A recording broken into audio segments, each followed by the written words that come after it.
Very good morning to all my dear friends. Now let's take up amendments for indirect taxes, that is GST. तो GST में हम start करते हैं. तो let's see the first amendment. देखिए GST की जो अमेंडमेंट्स है ये ICAI ने डॉक्यूमेंट इशू किया है सारे अमेंडमेंट्स का, तो ये हम कवर करेंगे. देखिए स्टार्टिंग में क्या लिखा है. For the sake of brevity, Central Goods Service Tax, Integrated Goods Service Tax, Central Goods Service Tax 17, Integrated Goods Service Tax 17, Central Goods Service Tax Rule 17, Integrated Service Tax Rule 17 have been referred to as CGST, IGST, etc. etc. तो इसमें तो कोई खास बात नहीं है. Unless otherwise specified, the section numbers and rules referred to in this chapter, Part 1 Goods Service Tax pertain to CGST rules. मतलब ये है कि एक और सेंट्रल जीएसटी है, एक और स्टेट जीएसटी है, इंटीग्रेटेड जीएसटी है, लेकिन हमारे सिलेबस में मेनली सेंट्रल जीएसटी और इंटीग्रेटेड स्टेट्स नहीं है, या एक जीएसटी कंपेंसेशन वाला पार्ट भी होता है वो भी नहीं है. तो कह रहे हैं जहां भी हमने सेक्शन की बात की है तो मान के चलो सेंट्रल जीएसटी एक्ट या सेंट्रल जीएसटी रूल्स, इसकी बात हमने की होगी. चलो आगे. The provision of CGST Act 17, IGST Act 17 as amended by Finance Act 21, including significant notification circular issued and other legislative amendments made up to 30th April are applicable for November 22 examination. अभी तो बीच में थोड़ा सा November 22 examination की बात कर रहे हैं, लेकिन आगे चलते हैं. लेट्स सी हमसे related part. The subject matter of August 21 edition of the study material is based on the provisions of up to this. Actually जो इंस्टीट्यूट का मटेरियल आया था अगस्त 21 में, उसके बाद नया आना चाहिए था अगस्त 22 में, जो कि नहीं आया. इसलिए वो सारे अमेंडमेंट इस डॉक्यूमेंट में उन्होंने कवर कर दी. वो आगे लिखा है, amendments made by notifications and circular issued between 1/5/21 to 30th April 22 in GST law, as well as amendment made by Finance Act 21 which became effective from itne to itne are given in the supplementary study paper.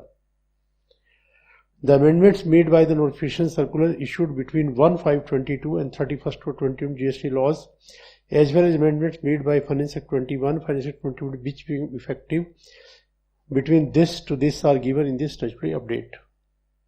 For the ease of reference, the amendments have been grounded into chapters which correspond with the chapter of the study material. अब देखिए इस बात को मैं दूसरे वे में आपको बताता हूं क्या वो कहना चाह रहे हैं. देखिए जो नवंबर 22 का एग्जाम हुआ है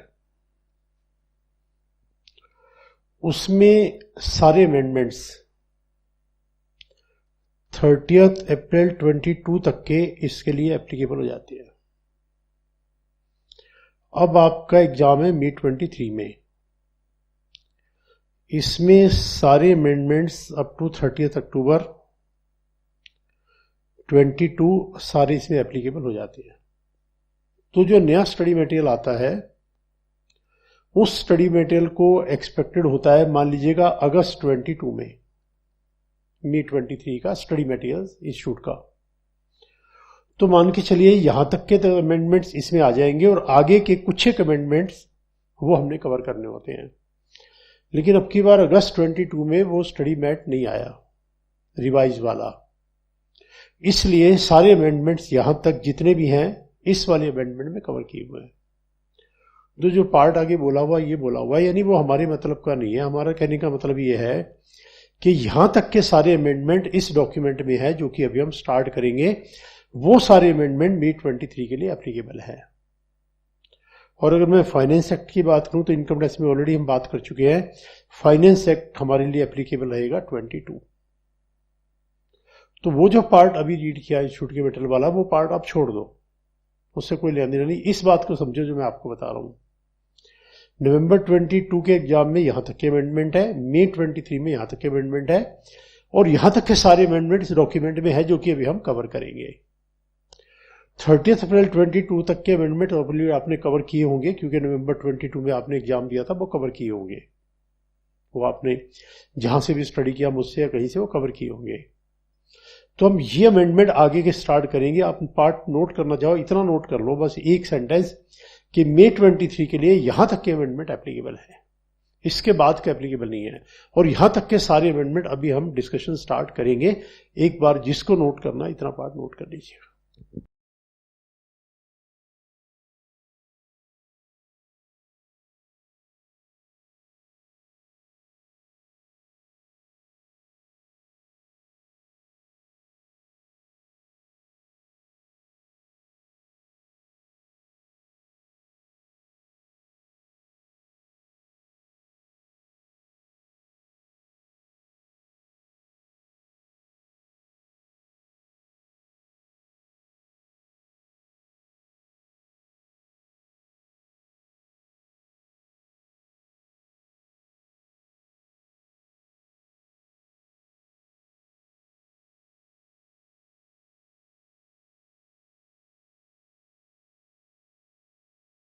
देखिए एक बार फिर, जो पार्ट अभी हमने रीड किया है, इस पार्ट से कुछ खास लेना देना नहीं है। ये वाला पार्ट, दिस वन, और आगे जो पार्ट है यहां तक का पार्ट, इससे कुछ खास लेना देना नहीं है। वो मैं आपको सिंपल वे में बता देता हूं।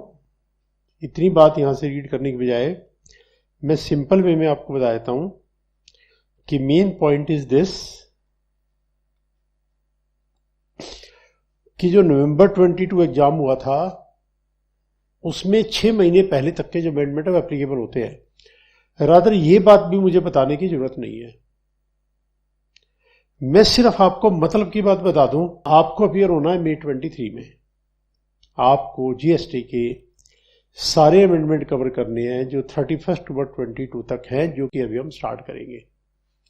यानी सारी बातें छोड़ के एक सेंटेंस, और ये सेंटेंस आपको ऑलरेडी पता है कि एग्जाम से 6 महीने पहले तक जो अमेंडमेंट हो जाते हैं वो आपके लिए एप्लीकेबल है। तो ये हम स्टार्ट करेंगे। तो अगर आपको नोट करना है तो सिर्फ एक सेंटेंस नोट कर लो, amendments up to 31 October 22 shall be applicable for May 23 examination. लेकिन कुछ बच्चे कहेंगे सर हमने तो अपियर होना है नवंबर 23 एग्जाम में, तो क्या अमेंडमेंट उसके लिए नहीं आएंगे? बिल्कुल आएंगे, प्लस नवंबर 23 के लिए। और जो नए अमेंडमेंट होंगे 31 अक्टूबर 22 से लेकर और अप्रैल 23 तक, वो सारे अमेंडमेंट भी नवंबर 23 के लिए आ जाएंगे। उनका वीडियो हम बनाएंगे बाद में, जब नवंबर एग्जाम आने वाले होंगे तब बनाएंगे। अभी तो एक बार हमें अपने मई 23 एग्जाम के लिए कवर करना है। तो वो अमेंडमेंट्स कौन कौन से हैं? Now let's start the amendments. देखिए यहां से इंस्टीट्यूट के अमेंडमेंट स्टार्ट होते हैं, तो हम यहां से स्टार्ट ना करके हम अगले चैप्टर से स्टार्ट करेंगे। सारी जने यहां से स्टार्ट नहीं किया, मैं आपको बताऊंगा, क्योंकि ये पहले वाला पार्ट ये हमारे मतलब का नहीं है, लेकिन हम कवर करेंगे, एंड में कवर कर लेंगे। ये ज्यादा मतलब का पार्ट नहीं है इंटर लेवल पे, तो इसको हम बाद में कवर कर लेंगे। जो अगला चैप्टर है उसके अमेंडमेंट हम पहले कवर करेंगे। देखिए यहां से हम कवर करना शुरू करेंगे। चार्ज ऑफ जीएसटी यहां से हम सब कवर करेंगे। तो let's now read what is mentioned here. Manufacturers of fly ash bricks, blocks, building blocks, bricks of fossil mills, earthen roofing tiles, etc. also ineligible to opt for combustion scheme. देखिए पहले हमने discuss किया था कि कुछ लोगों को combustion scheme में आना अलाउड नहीं है, जो कि स्पेसिफिक टाइप की गुड्स में डील कर रहे हैं। तो उस लिस्ट में कुछ और ऐड हो गया है। क्या ऐड हो गया है ये आपके सामने है। Fly ash bricks, blocks, building bricks, bricks of fossil, meals, earthen roofing tiles, ये जो लोग डील करेंगे उनको भी अलाउड नहीं है। As per notification number, as per section 10 to E read with notification this, manufacture the following goods can not opt for compulsion scheme. जो पहले पार्ट थे उसमें ये नया पार्ट और ऐड हो गया है, ये ऑलरेडी थे उसमें ये और ऐड हो गया। तो आपको सिंपली ये याद कर लेना है कि जो भी पर्सन इनमें डील करेंगे उनको कंपल्शन स्कीम अलाउड नहीं है। ये पूरी लिस्ट आपके सामने आ गई है, this is the complete list. इसमें जो कुछ भी है जो डील करेंगे वो अलाउड नहीं है। तो बुक में ये कहाँ दिया हुआ, मैं अभी बुक का पेज बताऊंगा, अभी मैं दोबारा एक्सप्लेन करता हूं, एक बार आप जल्दी से रीड कर लीजिएगा इसको।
देखिए फर्स्ट अमेंडमेंट जो आपको याद करना है,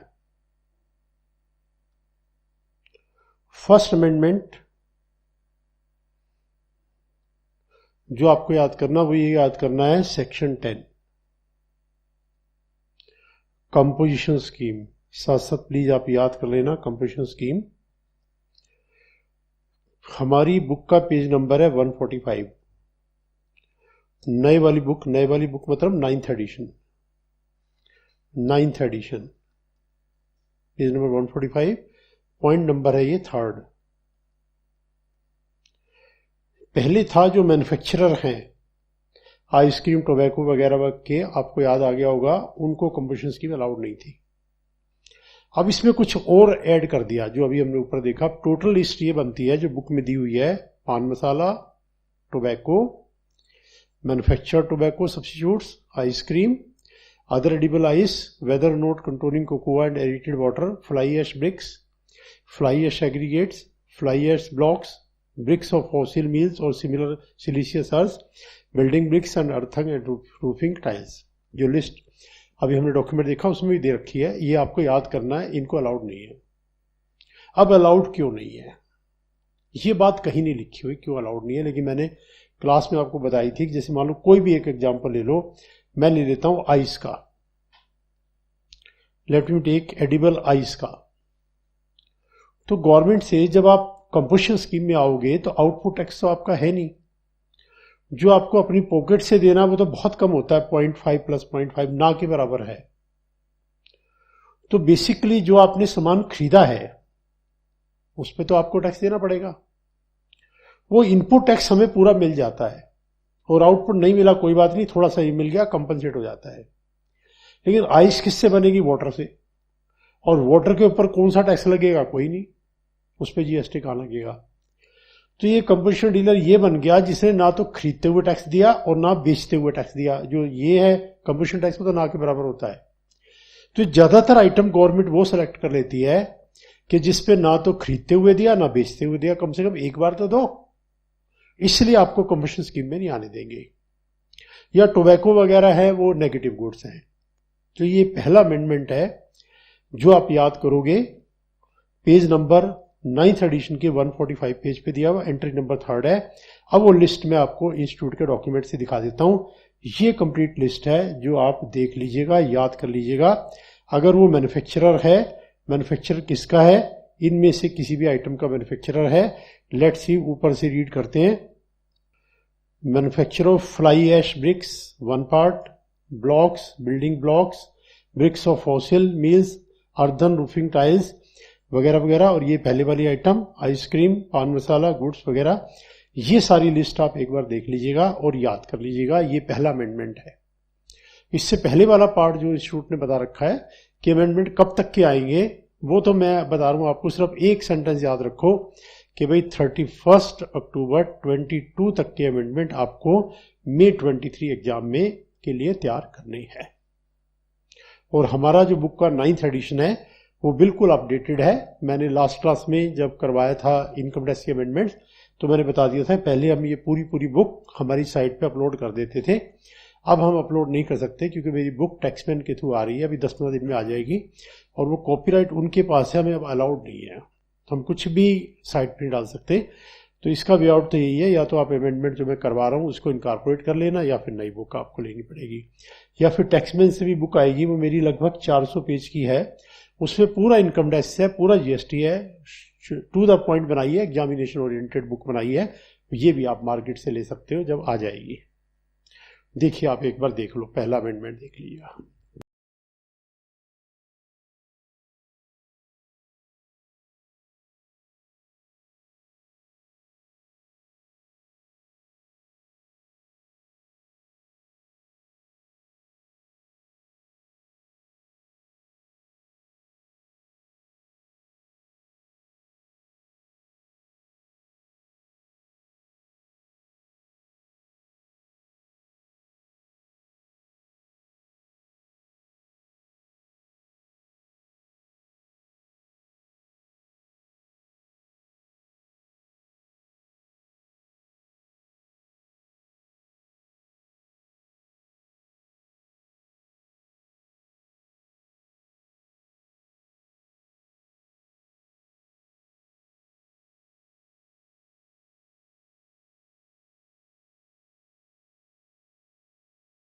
हाँ भी देखिए, I think first amendment clear. Composition scheme कुछ पर्संस को जो कि स्पेसिफिक आइटम मैन्युफैक्चर करते हैं अलाउड नहीं है, उस लिस्ट में कुछ इंक्रीज हो गया है। एडवांस में मैं बताता हूं, रजिस्ट्रेशन का जब चैप्टर आएगा उसके लिए कुछ बता रहा हूं, उसमें भी कुछ आइटम्स थी। अब इन आइटम में डील करोगे तो आपकी लिमिट बदल जाएगी, लिमिट कम हो जाएगी, तो ये सारी आइटम उसमें भी ऐड कर दी है। All items are added in that list also. भी रजिस्ट्रेशन का अमेंडमेंट आएगा तब कर लेंगे, पहले एडवांस में बता देता हूं मैं आपको। ये लिस्ट सेम ही रहती है, रजिस्ट्रेशन वाली, कंपोजिशन वाली। कंपोजिशन में कहते हैं मैन्युफैक्चरर हो तो हम आपको अलाउ नहीं करेंगे, उसमें कहते हैं अगर आप इसमें डील कर रहे हो, सप्लाई कर रहे हो, ट्रेडिंग कर रहे हो, किसी भी तरह से डील कर रहे हो इनमें, तो आपकी लिमिट बदल जाएगी। तो 2 अमेंडमेंट आप अच्छे से याद कर लो, कंपोजिशन का, रजिस्ट्रेशन का। अब आते हैं नेक्स्ट अमेंडमेंट पे। देखिए नेक्स्ट अमेंडमेंट हमारा है गुड्स ट्रांसपोर्ट एजेंसी का।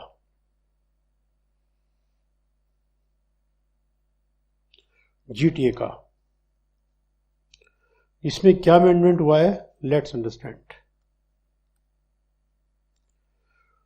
वैसे कोई खास बड़ा चेंज नहीं हुआ। गुड्स ट्रांसपोर्ट एजेंसी में एक तो ऑप्शन है, अभी आप 12% के रेट पे जीएसटी दो, सीजीएसटी एसजीएसटी मिला के। दूसरा था 5% के रेट पे दो। 12% वाले पे हमेशा फॉरवर्ड चार्ज लगेगा, और जितने भी इनपुट टैक्स क्रेडिट है सारे के सारे आपको मिल जाएंगे, इनपुट्स के सारे टैक्स क्रेडिट मिल जाएंगे। दूसरा है 5% वाला, इसमें आईटीसी आपको नहीं मिलेगा। दूसरी ओर इस पे लगेगा रिवर्स चार्ज, ये तो पहले था, अब इसमें ये आ गया रिवर्स चार्ज या फॉरवर्ड चार्ज आपकी मर्जी है, हम कुछ नहीं कह रहे। उसे आपको फॉरवर्ड चार्ज में देना दे दो, रिवर्स चार्ज में देना दे, लेकिन 5% वाले को आईटीसी नहीं मिलेगा। सिर्फ ये चेंज आया है।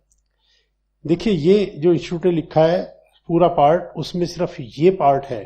पहले लिखा था अगर आप 12% की स्कीम में नहीं आते हो 6+6, तो आप 5% की स्कीम में आओगे, रिवर्स चार्ज लगेगा। और अभी ये लिखा है अगर आप 12% की स्कीम में नहीं आते और इस स्कीम में है तो जरूरी नहीं है रिवर्स चार्ज लगेगा, आपकी मर्जी है। उसके लिए आपको एक ऑप्शन देना पड़ेगा, दिखाता हूं मैं ऑप्शन कहां लिखा हुआ है।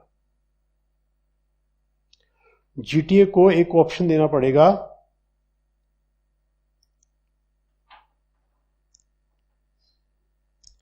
ये देखिए यहां पे रीड करते हैं।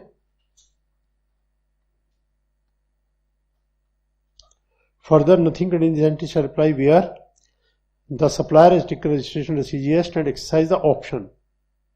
अगर GTA ये ऑप्शन लेता है, क्या ऑप्शन लेता है? Take the option to pay tax subsidy GTA in relation to transport of goods supplied by के वो जो टैक्स है वो फॉरवर्ड चार्ज में देगा तो उस पर रिवर्स चार्ज नहीं लगेगा। Supplier is issued tax invoice to the recipient charging CST rate and is made the prescribed declaration. उसमें डिक्लेयर करेगा कि मैं टैक्स दूंगा, कौन सी स्कीम में दूंगा, फॉरवर्ड चार्ज में। तो जो अमेंडमेंट है वो छोटा सा है, लेकिन इंस्टीट्यूट के इस डॉक्यूमेंट में वो सारा पार्ट दिया हुआ है कंप्लीट। तो सारा पार्ट रीड करने की जरूरत नहीं है। जो मतलब की बात मैं बता रहा हूं इतनी ही मतलब की बात है। तो मैं इसको अलग से लिख के बताता हूं आपको कि क्या मैं आपको कह रहा हूं। गुड्स ट्रांसपोर्ट एजेंसी पुराना सिस्टम था 12% ITC अलाउड फॉरवर्ड चार्ज, या 5% ITC not allowed reverse charge. ये पुराना था। नए में इसमें कोई चेंज नहीं हुआ है, इसमें चेंज हुआ है। नए के अंदर इसमें चेंज हुआ है। चेंज वाला part 5% ITC not allowed, you have the option reverse charge, forward charge. अगर आपको फॉरवर्ड चार्ज लेना है गिव ए डिक्लेरेशन, बस इतना चीज है। इसको बेशक आप कॉपी में नोट कर लो। बुक में कहाँ दिया हुआ मैं अभी पेज नंबर बताऊंगा, एक बार आप नोट कर लो इसको। वो जो इंस्टीट्यूट वाला पूरा पार्ट लिखा उसे पूरी बात समझ में नहीं आएगी। पूरी बात ये है।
देखिए इसकी थोड़ी पुरानी हिस्ट्री में आपको बताता हूं। गुड्स ट्रांसपोर्ट एजेंसी जो है, जो ट्रक्स के ओनर्स हैं, इनकी एसोसिएशन बहुत स्ट्रांग है और ये किसी भी बात को लेकर स्ट्राइक कर देंगे तो गवर्नमेंट इनकी हर बात मान जाती है। पहले इन्होंने कहा जी फॉरवर्ड चार्ज में टैक्स हम नहीं लेंगे, तो गवर्नमेंट ने रिवर्स चार्ज लगा दिया। अब रिवर्स चार्ज लगाने से क्या है, इनको ITC नहीं मिलेगा क्योंकि रिवर्स चार्ज पे आउटपुट टैक्स है नहीं। अब इन्होंने कहा नहीं जी हमें ITC भी दो, तो गवर्नमेंट ने कहा ये कैसे हो सकता है, तो फिर ऐसा करो फॉरवर्ड चार्ज लगा लो। नहीं फॉरवर्ड चार्ज हम नहीं मानते। तो फिर गवर्नमेंट ने कहा अच्छा ऐसा करते हैं, सर्विसेज पे रेट तो वैसे 18% होता है, आपका 12% कर देते हैं। आप 12% के टैक्स रेट पे टैक्स लगा लो और फॉरवर्ड चार्ज में आप ले लो। उन्होंने कहा ठीक है, लेकिन फिर बाद में कहा नहीं हमें तो रिवर्स चार्ज चाहिए। तो गवर्नमेंट फिर एक और स्कीम लेके आई कि भाई आपका टैक्स का रेट 5% कर देंगे, लेकिन फिर ITC नहीं मिलेगा और रिवर्स चार्ज लगा देते हैं, सामने वाला टैक्स का पेमेंट कर देगा। अब फिर इन्होंने प्रॉब्लम क्रिएट की। अब गवर्नमेंट ने कहा चलो आपकी मर्जी है रिवर्स चार्ज लगा दो, आपकी मर्जी है फॉरवर्ड चार्ज लगा लो, लेकिन ITC नहीं मिलेगा 5% पे, ना के बराबर रेट है। तो लेटेस्ट पोजीशन ये है कि GTA 12% चाहे ले ले, ITC मिलेगा और फॉरवर्ड चार्ज लगेगा, उसमें ऑप्शन नहीं है। 5% इस केस में ITC नहीं मिलेगा, अब उसकी ऑप्शन है वो रिवर्स चार्ज ले या फॉरवर्ड चार्ज ले। अब बुक में कहां दिया हुआ, बुक में मैं आपको पेज नंबर बता देता हूं। पेज नंबर 407, पेज नंबर 407 पे दिया हुआ है। यहां लिखा हुआ है कि GTA जो है 5% वाला, उसका ऑप्शन है वो रिवर्स चार्ज में आए या फॉरवर्ड चार्ज में आए। तो पेज नंबर 407 9th एडिशन जो GST का है उसमें दिया हुआ है। तो ये दो अमेंडमेंट हमारे कवर हुए। पहला कौन सा था, कुछ आइटम जो बनाते हैं, स्पेसिफाइड आइटम जो बनाते हैं लोग मैन्युफैक्चरर, वो जीएसटी, वो कंपोजिशन स्कीम में नहीं आ सकते, बिकॉज इन जनरल उनके ऊपर ना तो परचेज करते हुए टैक्स लगता है ना बेचते हुए, तो उनसे एक तरह से तो हमें मिले। आपने खरीदते हुए दे दिया, कंपोजिशन स्कीम में आगे बेचते हुए नहीं दिया, कोई बात नहीं, एक बार तो मुझे मिला। ये कुछ आइटम है जिसपे ना इनपुट पे है ना आउटपुट पे है, तो उन आइटम को जनरली कंपोजिशन में नहीं आने देते। और रजिस्ट्रेशन में उनकी लिमिट कम की हुई है कि भाई इतने लिमिट के बाद रजिस्ट्रेशन करवाना पड़ेगा, तो लिस्ट लगभग सेम चलती है। तो अमेंडमेंट जो इधर है वो रजिस्ट्रेशन में भी है। अभी डॉक्यूमेंट में रजिस्ट्रेशन का पार्ट आएगा तो फिर मैं आपको दोबारा फिर करवा दूंगा, सेम पार्ट है। दूसरा अमेंडमेंट किसमें है? गुड्स ट्रांसपोर्ट एजेंसी में है। अगर आप 12% का जीएसटी लेने को तैयार हो तो आपको आईटीसी मिलेगा और साथ में लगेगा फॉरवर्ड चार्ज। 5% वाले में पहले था आईटीसी नहीं मिलेगा, रिवर्स चार्ज लगेगा। अब इतना पार्ट है, लेकिन एक ऑप्शन आ गया कि आप चाहो तो फॉरवर्ड चार्ज में भी दे सकते हो, बस, और कोई चेंज नहीं है। वो सारा पार्ट रिपीट किया हुआ है, चेंज जो है इतना सा है। ठीक है, ये मैंने यहां पे लिखा है, आप कॉपी कर लीजिएगा एक बार, और फिर जिसको डाउट है आप, मैं यूट्यूब पे अपलोड करूंगा, कमेंट में आप डाल सकते हो, कुछ पार्ट क्लियर नहीं है तो।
हाँ जी प्लीज। अब देखिए नेक्स्ट अमेंडमेंट, दो हमारे कवर हो गए, गुड्स ट्रांसफर एजेंसी कवर हो गया और साथ में कंपोजिशन वाला, साथ में रजिस्ट्रेशन में भी वो पार्ट आएगा, एक तरह से वो भी साथ साथ कवर हो गया।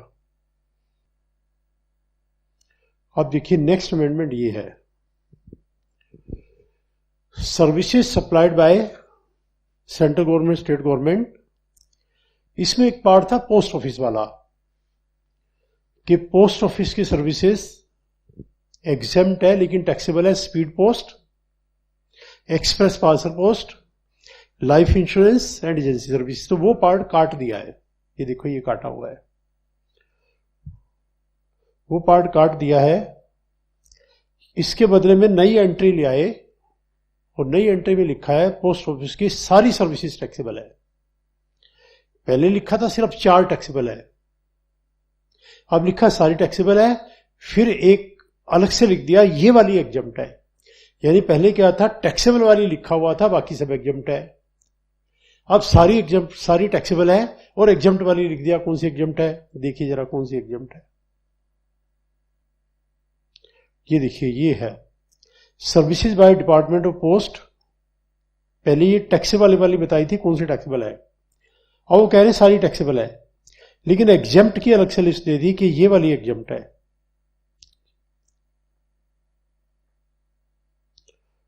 वो एग्जेम्प्ट की लिस्ट आ गई है, वो मैं अभी दिखाता हूं आपको।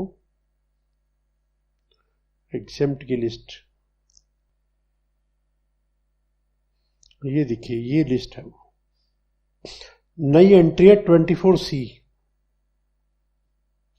उसके बदले ये एंट्री आई है services by department post by post card, inland letter, book post, ordinary post, envelope being less than. ये एग्जेम्प्ट है, बाकी सब टैक्सेबल है। पहले बता रखा था ये 4 टैक्सेबल है, बाकी सब एग्जम्प्ट है। अब क्या कर दिया, वो कह रहे सारी टैक्सेबल है, ये एग्जम्प्ट है। एग्जम्प्ट वाली याद कर लो, पहले टैक्सेबल वाली याद की थी कि 4 टैक्सेबल है, बाकी एग्जम्प्ट है। अब ये याद कर लो ये एग्जम्प्ट है, बाकी टैक्सेबल। कौन सी एग्जम्प्ट है, post card, inland letter, book post, ordinary post. Ordinary post में भी वेट कितना, 10 ग्राम तक, ये एग्जम्प्ट है, बाकी सब टैक्सेबल है। तो ये चेंज कर दिया है, 24 से नई एंट्री आ गई है। तो ये एक बार आप देखो, मैं दोबारा रिपीट करता हूँ।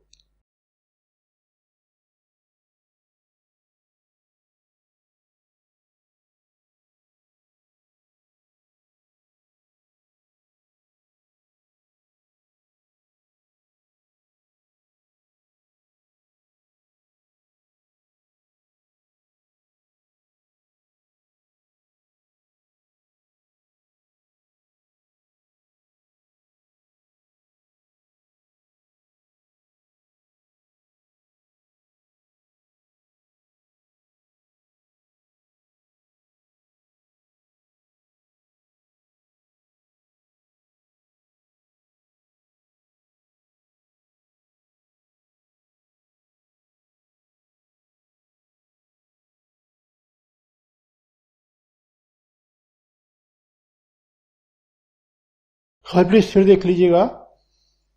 पहले क्या था, पोस्ट ऑफिस की सारी सर्विसेज एग्जम्प्ट है, सिर्फ 4 टैक्सेबल है। Speed post, express parcel post, agency services और इंश्योरेंस सर्विसेज। अब क्या कर दिया, अब सारी की सारी टैक्सेबल है, लेकिन ये एग्जम्प्ट है। कौन सी एग्जम्प्ट है, 24 सी नई एंट्री आई है, that is post card, inland letter, book post, ordinary post. Book में कहां दिया हुआ है, पेज नंबर में साथ बता देता हूं आपको। बुक में ये है पेज नंबर 368। बुक में पेज नंबर 368 यहां पर दिया हुआ है। 368 पर पूरा पार्ट लिखा हुआ है, इसमें क्या अमेंडमेंट आया है। तो पोस्ट ऑफिस वाले में अमेंडमेंट आया, क्या अमेंडमेंट आया है, पहले 4 टैक्सेबल थे, बाकी एग्जम्प्ट थे। 4 कौन से, speed post, express parcel post, insurance services और एजेंसी सर्विसेज।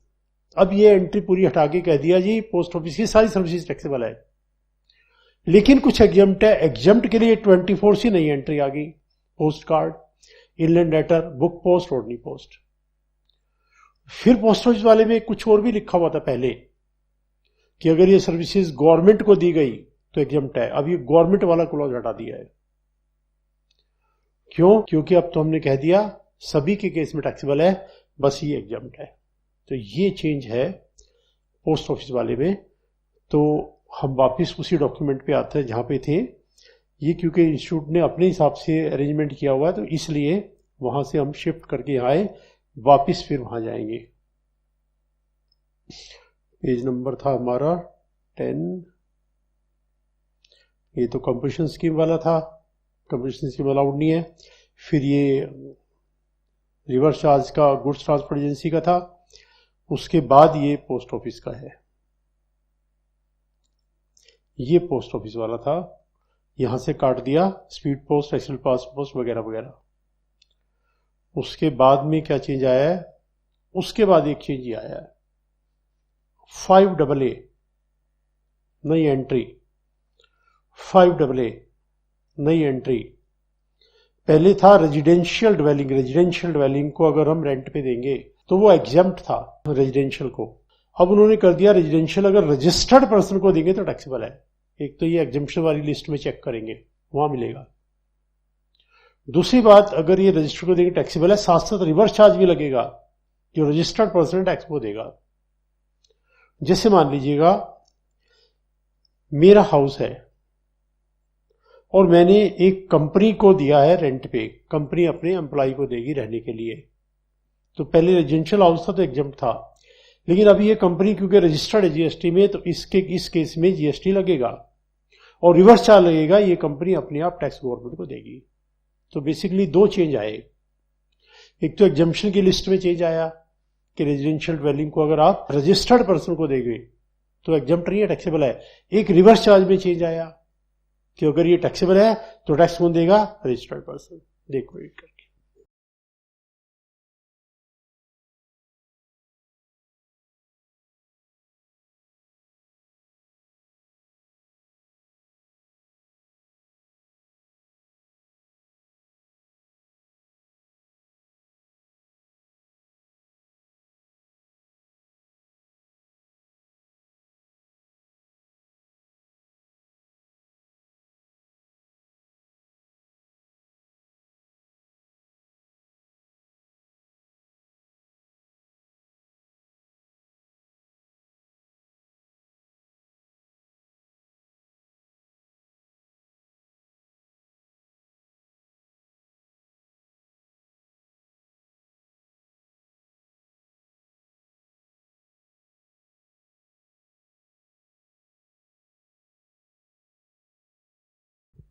हाँ प्लीज एक बार फिर देख लीजिएगा क्या चेंज आया है। पोस्ट ऑफिस वाले में क्या चेंज आया है। पहले पोस्ट ऑफिस में क्या था, सिर्फ 4 टैक्सेबल थे, बाकी सब एग्जम्प्ट थे। और अब क्या कर दिया, सारे टैक्सेबल है और एग्जम्प्ट की लिस्ट बना दी। 24C एंट्री एग्जम्प्ट की लिस्ट बना दी। और रेंटिंग ऑफ इमल प्रॉपर्टी में क्या कर दिया कि भाई अगर रेजिडेंशियल पर्पज की प्रॉपर्टी थी, रेजिडेंशियल वाली, तो पहले ये एग्जम्प्ट थी। अब उन्होंने कहा अभी भी एग्जम्प्ट है, लेकिन रजिस्टर्ड को देखो जीएसटी वाले की तो टैक्सेबल है। और साथ में रिवर्स चार्ज में एंट्री डाल दी कि उस केस में इस पर रिवर्स चार्ज लग जाएगा। Entry number 5AA reverse charge में।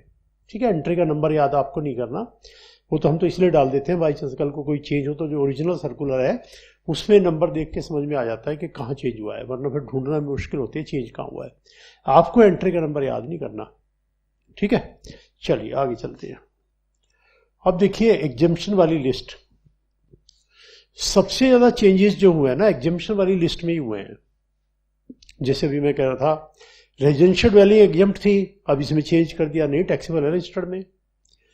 पोस्ट ऑफिस वाले में चेंज कर दिया कि भाई 24C नहीं एंट्री, कि भाई ये एग्जम्प्ट रहेगी बाकी सब टैक्सेबल रहेगी। इसके अलावा करीब करीब 10-15 ऐसी सर्विसेज जो पहले एग्जम्प्ट थी उनको लिस्ट से हटा दिया, वो अब सब टैक्सेबल है। वो स्टेट भी आपको अपनी बुक में एडजस्ट करना पड़ेगा, जहां जहां टैक्सेबल था काट देना। और नई बुक लेनी है तो ये 9th एडिशन है, ये आप ले सकते हो, लेकिन साइट पे मैंने पहले बता दिया अपलोड नहीं किया है आपकी बार, क्योंकि टैक्समैन से मेरी बुक आ रही है, कॉपीराइट उनके पास है, मुझे अलाउड नहीं है। और जो बुक टैक्समैन से आ रही है वो 400 पेज की आ रही है, उसमें सारा जीएसटी है, सारा इनकम टैक्स है, टू द पॉइंट है। तो एग्जामिनेशन अप्रोच के हिसाब से आ रही है कि सीधा बच्चे एग्जाम के लिए उसे याद कर ले। 400 पेज है तो 400 पेज से बच्चे याद कर ही लेंगे। अब देखिए इसमें क्या लिखा है अमेंडमेंट एग्जामिनेशन वाले में। सबसे पहले तो वो पोस्ट ऑफिस वाली लिख रखी है, ये देखो पोस्ट ऑफिस वाली कहानी फिर आ गई। वो जो 4 टैक्सेबल थी वो सारी कहानी हटा दी है, सिंपल ही आ गया सर्विसेज बाय डिपार्टमेंट पोस्ट सारी की सारी अब टैक्सेबल है, ऑल आर टैक्सेबल। जो एग्जम्प्ट है वो आगे दी हुई है। ठीक है, services by central government, state government, local authority excluding the following services, services by department of post, ये जो ओरिजिनल एंट्री थी इसमें चेंज कर दिया है। तो एक तो ये वाला पार्ट है पोस्ट ऑफिस वाला जो अभी हमने किया है। फिर देखिए द्वारा फिर ये जहां जहां इसके रेफरेंस आ रहे थे ना सब जगह इसको कट किया है। तो एक बार आप इसको देखो क्या कट किया है।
देखिए दोबारा फिर इस पार्ट को। अब जो services by department of post है वो सारी की सारी टैक्सेबल है।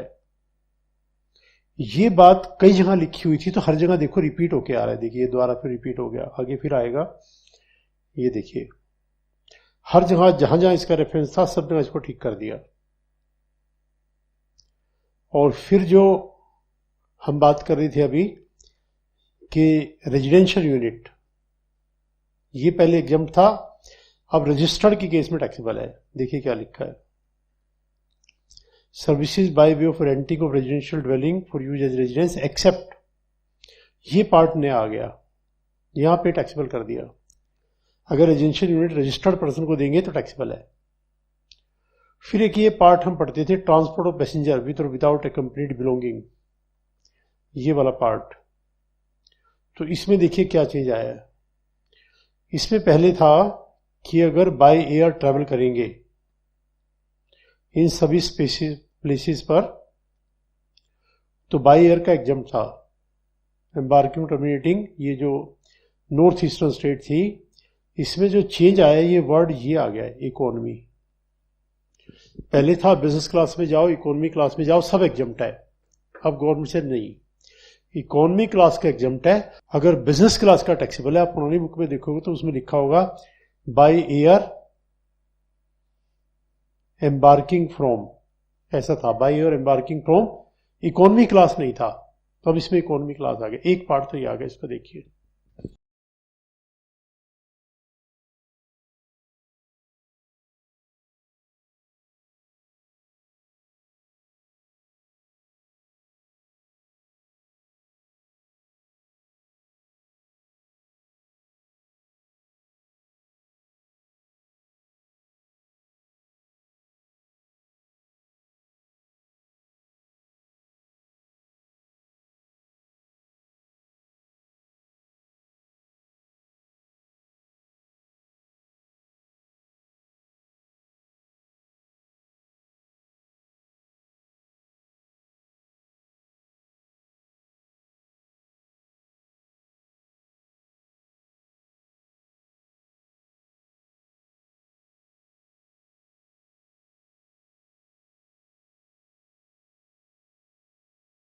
ठीक है, इसको प्लीज साथ साथ याद करते चलना।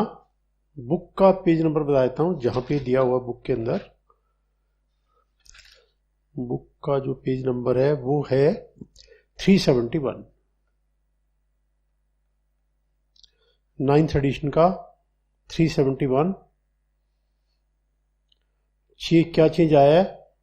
इन इकोनॉमी क्लास ऐड हो गया। पहले था बाई एयर एम्बार्किंग फ्रॉम, एक ये नीचे ऐड हो गया। ये क्या ऐड हो गया, देखिए ये पार्ट ये ऐड हो गया कि पहले देखिए, अगर non air condition contract carriage है, इट वाज एग्जेम्प्ट। इनको छोड़ के स्टेज कैरियज है, एयर कंडीशन छोड़ के, इट वाज एग्जेम्प्ट।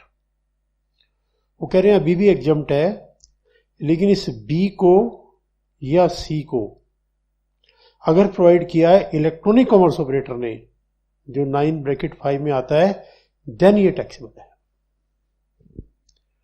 अगर ओला और उबर ने ये प्रोवाइड कर दिया या ये प्रोवाइड कर दिया तो टैक्सेबल है, किसी और ने कर दिया तो एग्जम्प्ट है। तो ये पार्ट ऐड किया है, यानी 9(5) वाले इलेक्ट्रॉनिक कॉमर्स ऑपरेटर को इस केस में भी बेनिफिट नहीं मिलेगा।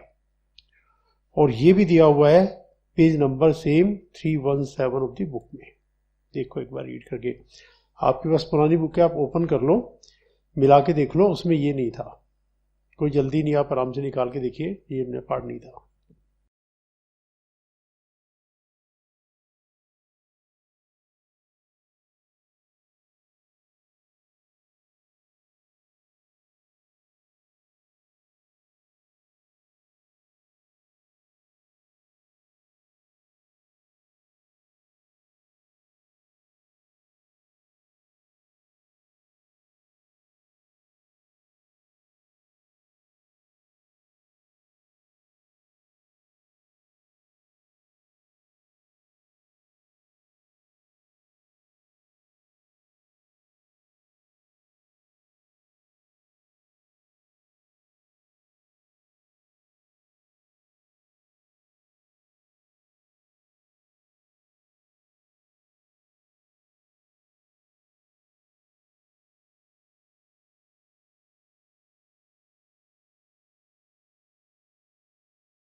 देखिए इस पार्ट की थोड़ी हिस्ट्री, ये नॉर्थ ईस्टर्न स्टेट्स हैं, इनकी डेवलपमेंट पे ज्यादातर किसी गवर्नमेंट ने ध्यान नहीं दिया, और चाइना की इन पे नजर रहती है हमेशा। लेकिन अब जो करंट गवर्नमेंट है उन्होंने मैक्सिमम इसकी डेवलपमेंट पे ध्यान दिया है, और इंडिया के लोगों को कहा है भाई वहां भी जाया करो, वो भी आपका अपना घर है, आना जाना शुरू करो, बाई एयर जाओ, आप वहां जाओगे तो जीएसटी नहीं, वहां से आओगे तो जीएसटी नहीं। इसको इंटीग्रेट करना इंडिया में, जैसे कि जम्मू एंड कश्मीर को। अब वहां पे पहले प्रॉपर्टी नहीं खरीद सकते थे, बिजनेस नहीं कर सकते थे, अब सब अलाउ कर दिया। इस सारे कंट्री को जो हमारा है सबको इकट्ठा करना है, कोई और कंट्री ये कहे ये हमारा है, कैसे है? तो करंट गवर्नमेंट की सीधी सीधी अप्रोच है कि इसको सारे को मर्ज करेंगे अच्छे से कंट्री के अंदर। तो उन्होंने ये बेनिफिट इसलिए दिया था, लेकिन फिर उन्होंने अब की बार इकोनॉमी क्लास कर दिया, बिजनेस क्लास को टैक्सेबल कर दिया। और प्लस ये वाले पार्ट बी और सी के अंदर अगर ये इलेक्ट्रॉनिक कॉमर्स ऑपरेटर के थ्रू आ रहा है तो फिर इसको टैक्स कर दिया। इलेक्ट्रॉनिक कॉमर्स ऑपरेटर के थ्रू नहीं है, नॉन एयर कंडीशन तक एग्जेम्प्ट कर दिया। अब जैसे अभी इलेक्शन चल आना है त्रिपुरा में, तो अमित शाह जो होम मिनिस्टर है वो त्रिपुरा में ही गए हुए हैं और डेली टीवी जो है सुबह से शाम तक त्रिपुरा को दिखा रहा है कि हमने त्रिपुरा का डेवलपमेंट किया, हमने ये कर दिया, हमने वो कर दिया, हम वो करेंगे। और नॉर्थ ईस्टर्न स्टेट्स को अच्छे से रियलाइज करवा रहे। पहले तो कोई प्राइम मिनिस्टर अगर जाता था इन स्टेट्स में तो चाइना ऑब्जेक्शन करता था, क्यों गए वहां भाई, हमारा कंट्री हमें ही, हमारे प्राइम मिनिस्टर को रोक रहा है, हमारे प्राइम मिनिस्टर की हिम्मत नहीं थी वहां जाने की। अब तो ये दिल्ली का काम है इनका, ये कहानी है इसकी। अब इंस्टीट्यूट ने अपने मॉड्यूल में जो ये अमेंडमेंट वाला है 9(5) की जरा डिटेल भी पूरी लिख दिया, जो कि आप ऑलरेडी आपको पता है, तो कोई बात नहीं, हम भी पढ़ लेते हैं। 9(5) ये देखिए लिखा हुआ है, 9(5) तो ऑलरेडी आपको पता है, लेकिन यहां से भी रीड कर लेते हैं। Services notified under 9(5) are services by way of transport passenger. Ola Uber वाली बहुत सारी सर्विसेज हैं, radio taxi, motor cab, maxi का cab, motorcycle, omni bus, any other motor vehicle supplied through ECO. इसके अलावा in other words, in case where service of transport passenger by non air condition contract carriers other than radio taxi are supplied hire supplied by non air condition stage carriers are supplied through ECO, such services are now not exempt. अगर ये non air condition है तब भी eco ने दिया तो taxable है। देखो आप एक बार अच्छे से इसको याद कर लो, साथ साथ मैं स्लो चल रहा हूं, आप रट लीजिएगा अच्छे से क्या क्या चीज है।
हाँ please, I think the point is clear. अब देखिए इसका नेक्स्ट, मैं स्लो इसलिए चल रहा हूं कि आपको साथ साथ याद हो जाए।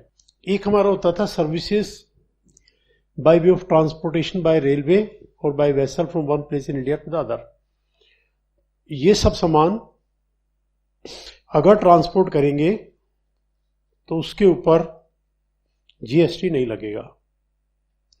तो इसमें से उन्होंने एक आइटम ये हटा दी है, one has been omitted, railway equipment और मटेरियल, यानी इसके ट्रांसपोर्टेशन पर अब जो है जीएसटी लगेगा। ठीक है, तो जस्ट आप इसको नोट कर लो। अगर आपके पास पुरानी बुक है तो आप उसमें से इसको कट कर लो।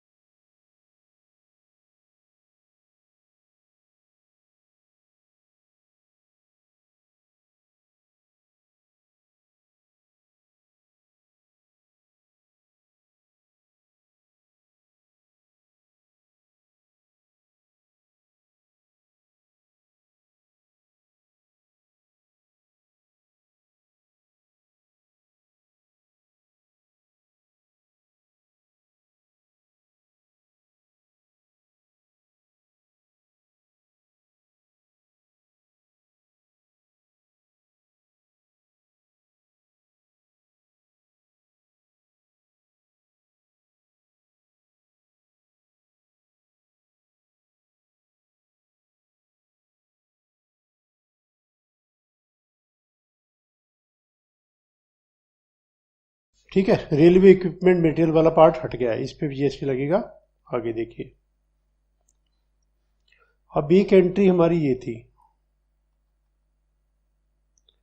Services of transportation by goods transport agency, GTA की सर्विसेज। इसमें अगर आपको ध्यान में एक पॉइंट होता था, अगर हम पूरी गाड़ी बुक करें और किराया मात्र 1500 तक है तो दिस पार्ट वाज एग्जेम्प्ट। इसी तरह से गाड़ी में काफी लोगों को सामान जा रहा है, हमारा भी जा रहा है, लेकिन हमसे 750 रुपए तक लिए जा रहे हैं, तो ये वाला पार्ट भी एग्जेम्प्ट था। तो ये एग्जेम्पशन दोनों अब हटा दिए हैं, टैक्सेबल कर दिया है। ये वाला भी एग्जेम्पशन अब हटा दिया है, टैक्सेबल है। यानी 1500 रुपये पूरी गाड़ी, 750 रुपये पर्टिकुलर कंसाइनमेंट का जो क्लॉज था पहले, वो हट गया है। और ये नई बुक में दिया हुआ है page number, it is given on page number, this is page number 372। नई बुक के पेज नंबर 372 पे दिया हुआ है। तो ये दो पार्ट बीच में एप्लीकेबल नहीं है, हमने अपनी बुक से ऑलरेडी हटा दिया है।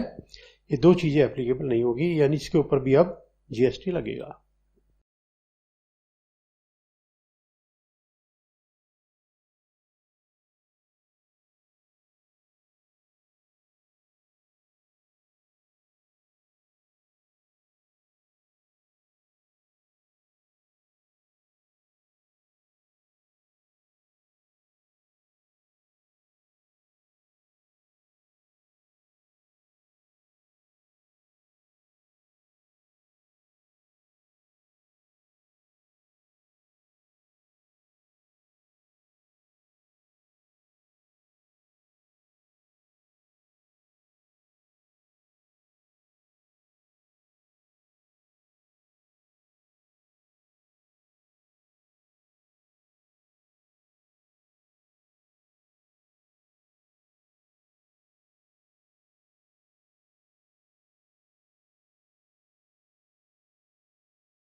हाँ भाई देखिए, ये दो पार्ट, पूरी गाड़ी मैंने बुक करवाई, यानी छोटी गाड़ी होगी, तभी तो 1500 रुपये किराया बनेगा। तो हमने पहले कहा था इसको गवर्नमेंट ने एग्जम्प्ट कर दिया, ये मान के स्मॉल है। फिर मान लो बड़ी गाड़ी है, कई लोगों का सामान ले जा रही है, मेरा भी ले जा रही है, 700 एग्जम्प्ट, अब वो हटा दिया है। अब वो गाड़ी का किराया 1500 बने, जितना मर्जी बने, वो सब टैक्सेबल है। देखिए अब नेक्स्ट पार्ट। एक ये पार्ट था एग्रीकल्चरल वाली एक्टिविटीज में, कि भाई अगर हम सामान स्टोर करेंगे, कौन कौन सा, cereals, pulses, fruits, nuts, vegetables, spices, copra, तो ये सब एग्जेम्प्ट रहेगा। लेकिन अब उन्होंने कह दिया सारा एग्जेम्प्ट नहीं रहेगा, सिर्फ सीरियल्स वाला एग्जेम्प्ट रहेगा, पल्सेस वाला, फ्रूट्स वाला टैक्सेबल कौन सा होगा, nuts, vegetable, then nuts vegetable तो अभी है, सीरियल्स है, पल्सेस है, फ्रूट्स है, vegetable, then spices, copra, sugar cane, jaggery, raw material, ये सब टैक्स हो जाएंगे।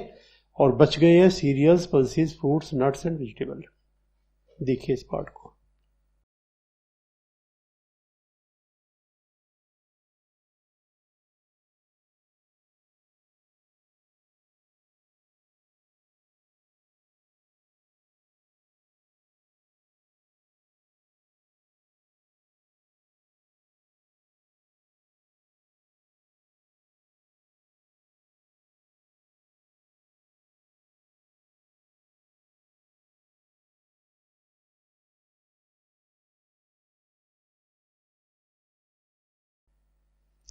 ये पार्ट है पेज नंबर 352 पर,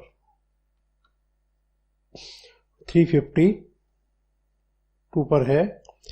और यहां पर सिर्फ ये 4 आइटम हमने लिए है, 1 2 3 4, बाकी सब डिलीट कर दिए। और ये एंट्री नंबर है 24B, that is cereals, pulses, fruits, vegetable. इसको छोड़ के बाकी सबका स्टोरेज टैक्सेबल है। देखिए प्रेजेंट।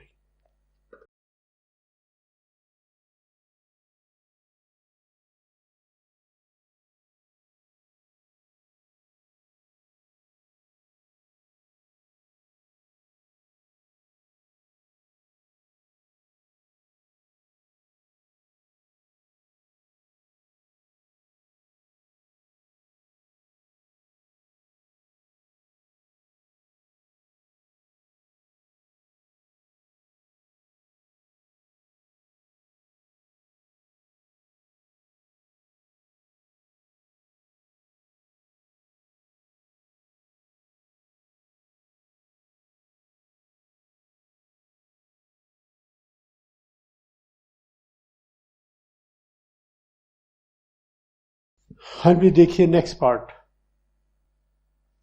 अब एक हमने पहले स्टडी किया था services by way fumigation in a warehouse of agriculture produce. इस एग्जेम्पशन को भी विड्रॉ कर लिया, काफी सारे एग्जेम्पशन विड्रॉ कर लिए।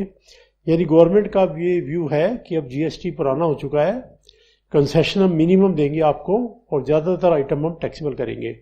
उस कैटेगरी में काफी सारी एग्जेम्पशंस को विड्रॉ किया हुआ है। अब देखिए हेल्थ केयर सर्विसेज, ये हेल्थ केयर का है। हमें पता है health care services are exempt. अब प्राइवेट हॉस्पिटल है, ट्रीटमेंट के नाम पे के बाद प्राइवेट रूम भी वहां पे मिल जाता है, इसका रेंट देना पड़ता है। उनसे अगर ये रूम ऐसा है जिसका रेंट पर डे कितना है 5,000 से भी ज्यादा, यानी ये 5 स्टार होटल से भी अच्छा है, देन ये टैक्सेबल है। लेकिन अगर आप एडमिट है आईसीयू में, सीसीयू में, भाई इसमें तो क्योंकि बहुत सारी फैसिलिटी और भी होती है, रेंट उनका होता है, उसमें तो हो सकता है। इसके अलावा जब वो रूम में आपको शिफ्ट करते हैं तो रूम का रेंट अगर 5,000 से ज्यादा तो वो टैक्सेबल है। ये हेल्थ केयर सर्विसेज में चेंज आया है, ये पार्ट आप देख लीजिएगा।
ठीक है, ये वाला पार्ट तो सिंपल याद करने वाला है।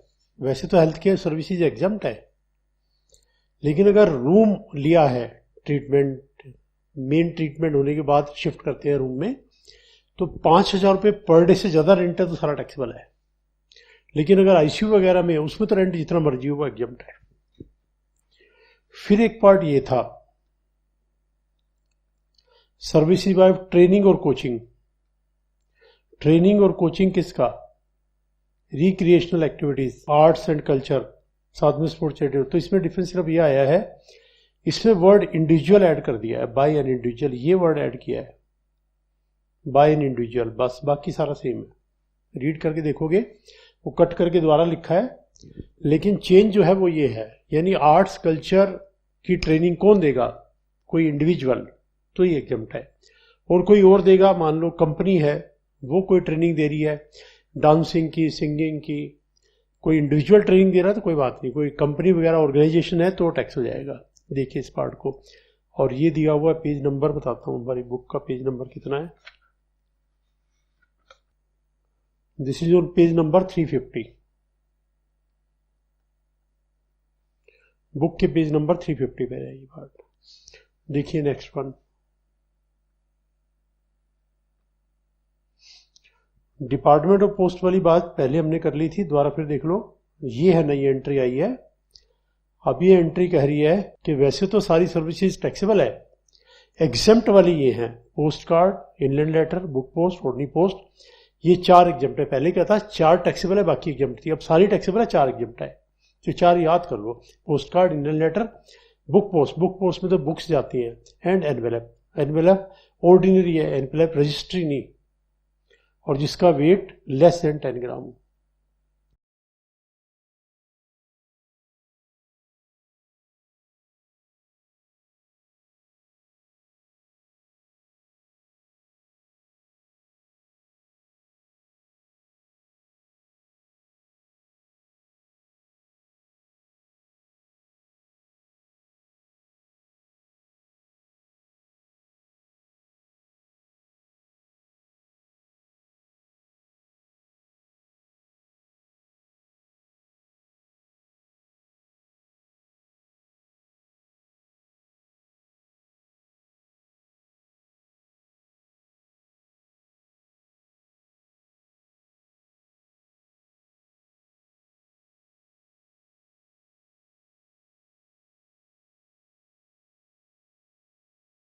देखिए अब ये नई एंट्री आई है एक 52A, ये रिलेट कर रही है अगर कोई टूर ऑपरेटर है और वो सर्विसेज दे रहा फॉरेन टूरिस्ट को, इंडिया में भी दे रहा है, इंडिया के बाहर भी दे रहा है, फॉरेन टूरिस्ट है, इंडिया में भी घुमाया, इंडिया के बाहर भी घुमाया, तो उसे जितना टाइम आपने इंडिया में घुमाया वो तो टैक्सेबल है, और जितना टाइम इंडिया के बाहर है वो एग्जम्प्ट है।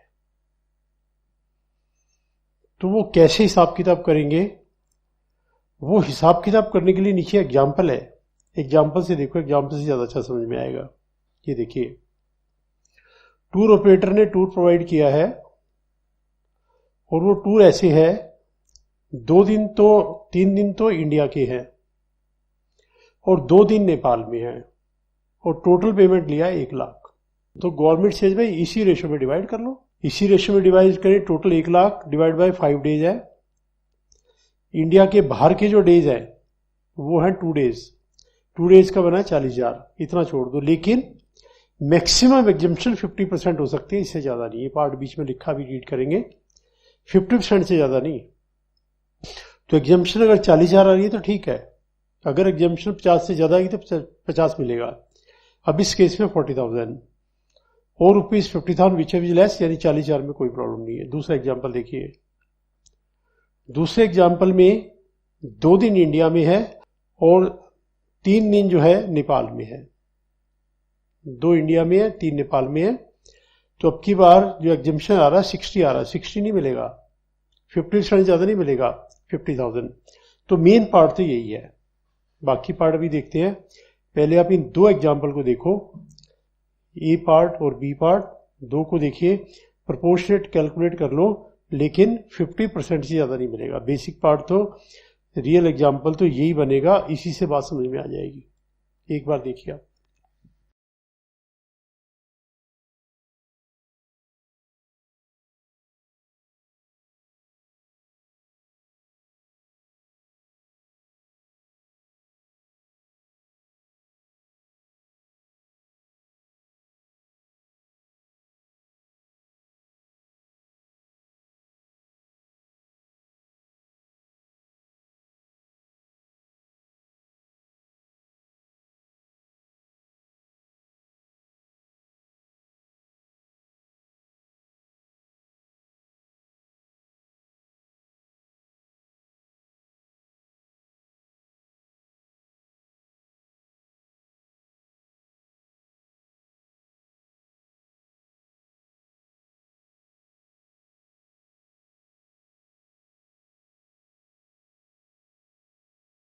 अब देखिए इसको पूरे पार्ट को रीड करते हैं।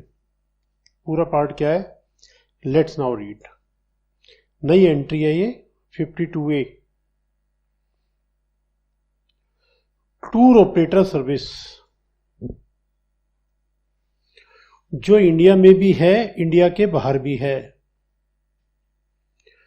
टूर ऑपरेटर ने फॉरेन टूरिस्ट को दी है, अगर इंडियन टूरिस्ट को दिया तो सीधा टैक्सेबल है, तो फॉरेन टूरिस्ट की बात कर रहे हैं।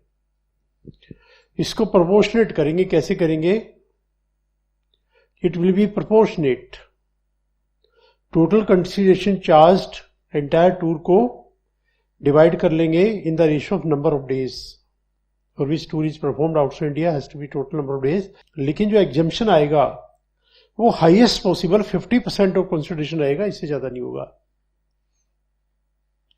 Further in making above calculation any duration time equal to और एक्सीडिंग 12 आवर, अगर ऐसा है 12 घंटे उधर लगाए 12 घंटे इधर लगाए तो आधा आधा काउंट हो जाएगा।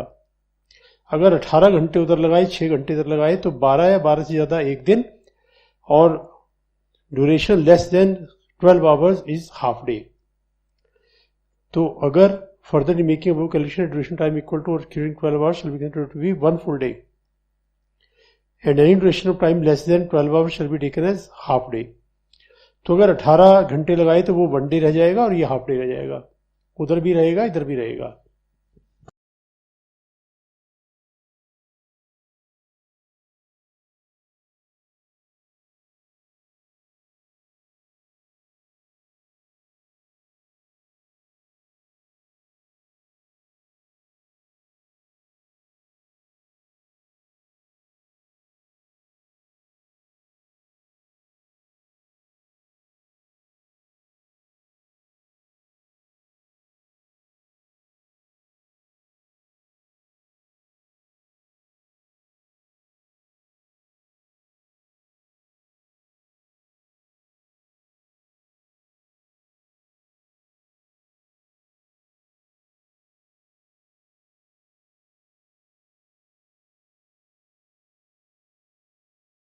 देखिए, which is equal to proportional number of days making the above calculation any duration time equal to और exceeding 12 hours shall be 1 full day, और लेस देन 12 आवर को लेंगे हाफ डे। इस रेशो में डिवाइड कर देंगे। अब फॉरेन टूरिस्ट से क्या मतलब है?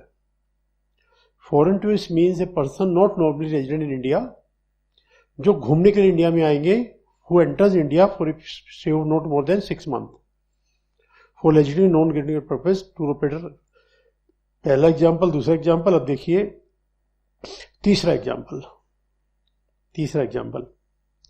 अब वो कह रहे हैं 2.5 दिन तो इंडिया में रहे, 2.5 डेज तो इंडिया में था, 3 दिन नेपाल में था। तो 1 लाख को 5.5 से डिवाइड किया, इंडिया के बाद 3 दिन कैलकुलेट कर लिया। एग्जम्पशन आ रहा है 5450, लेकिन किसी भी हालत में 50,000 से ज्यादा नहीं मिलेगा, तो एग्जम्पशन 50,000, बाकी टैक्स हो जाएगा। बस दिस इज द पार्ट, आप देख लीजिएगा। Tour operator, foreign tourist, India के बाहर, डिवाइड कर दो नंबर ऑफ डेज में, एग्जम्पशन 50% ज्यादा नहीं, 12 घंटे या ज्यादा एक दिन, 12 घंटे से ज्यादा half day. This is the new entry 52A। देखिए इसको।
हाँ भी देखिए नेक्स्ट वन,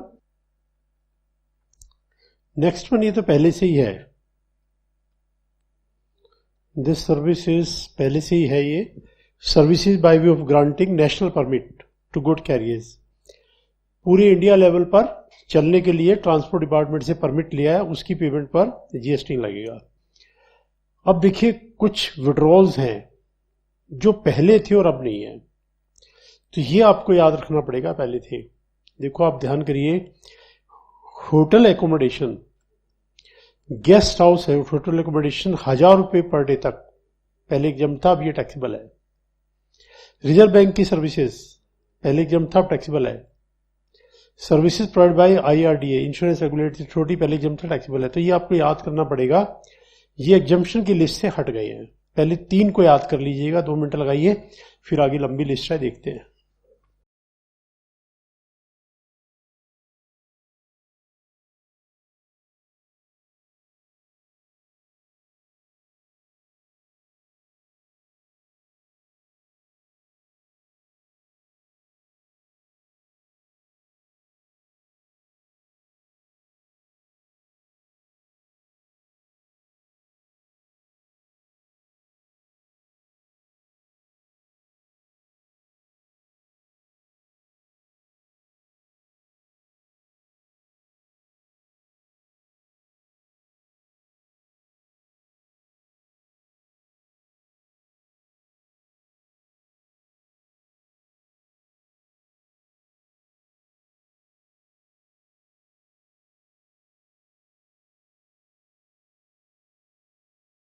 देखिए इसके अलावा और जो लिस्ट है, पूरी लिस्ट याद करनी पड़ेगी।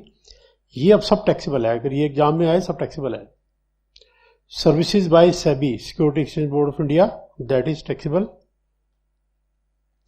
Services by leasing of assets to the railway, taxable. Services by licensing, registration of testing of food sample, FSSAI की जो सर्विसेज थी, टैक्सेबल है। जीएसटी नेटवर्क भी टैक्सेबल है। देखिए 4 पहले देखिए।